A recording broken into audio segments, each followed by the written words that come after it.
మధ్య మా పోటు ప్రసాద్ ఆ జిల్లా సెక్రటరీ మరణించాడు.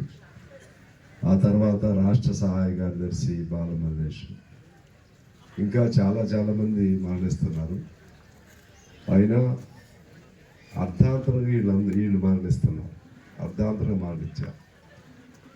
వాళ్ళ మరణం తీరని లోటు అది, కానీ ఆ లోటుని పూడ్చుకోవాల్సిన బాధ్యత ఇక్కడ ఉన్న కామ్రేడ్స్ పైనే ఉంది.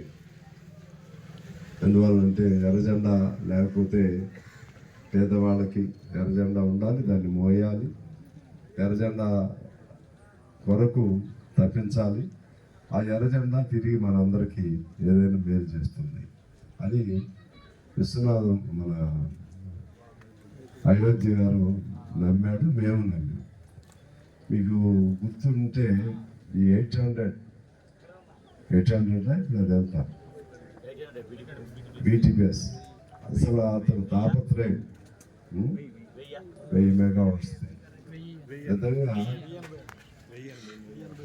అసలు అయోధ్య గారి ఆ తాపత్రయం, ఇక ఆ పార్టీ లేదు, ఈ పార్టీ లేదు, చివరి వ్యక్తికి కూడా అతనికి ఏదైనా కొద్దిగా స్థలము ఆ ఒప్పందం ప్రకారంగా మంచి ప్లాన్ చేసి అందరికీ వచ్చే విధంగా ఉద్యోగం, స్థలం, కొద్ది స్థలం ఉన్న అదంతా అయోధ్య గారి కృషి.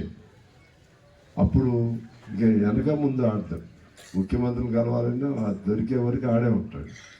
అప్పుడు కేసీఆర్ దగ్గరికి అట్లనే వెళ్ళాడు.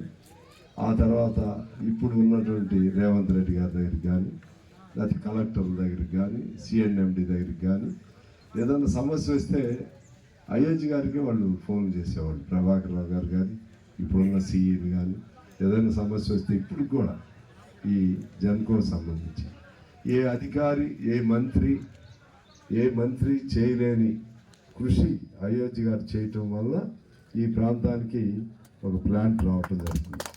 ఏ అధికారి వల్ల కూడా కాదండి. అందులో ఆ ప్రాంతంలో ఉన్నటువంటి ఆ ఊళ్ళన్నీ కూడా కమ్యూనిస్ట్ పార్టీ ఆధ్వర్యంలో వేసినటువంటి ఊళ్ళు. ఎంత త్యాగం కావాలో అర్థం చేసుకోండి. సహజంగా ఆ ఊళ్ళు కమ్యూనిస్ట్ పార్టీ ఆధ్వర్యంలో ఉన్న ఊళ్ళని పోగొట్టుకోవడానికి ఎవరు సిద్ధపడరు. కానీ ఒక ప్లాంట్ వస్తే ఇక్కడ ఈ ప్రాంతానికి అటు సింగరేణి ప్రైవేట్కి తగ్గుతున్న తాండంలో ఇటువంటివి వస్తే చాలా ఉపయోగం జరుగుతుందని భావించబట్టి పూర్తి స్థాయిలో సహకారం అందించాడు.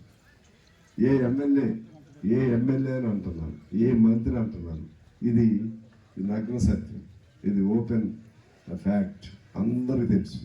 అంత కృషి చేశాడు. ఇప్పుడు కూడా ఇంకో 10 మంది 20 మంది మిగిలి ఉన్నారంట.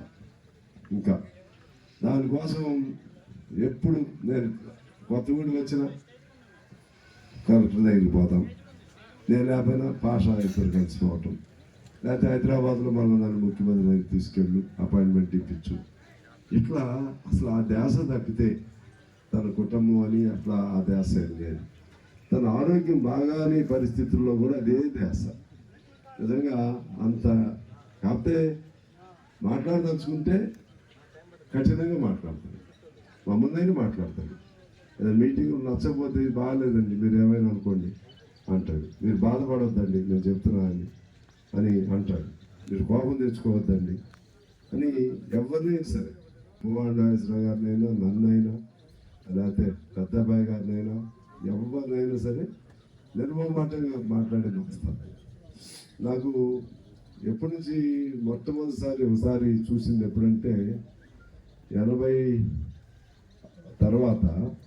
అప్పుడు ఈ సత్యబాబు మండల సెక్రటరీ ఉండేవాడు. సత్యబాబు చిరంజీవి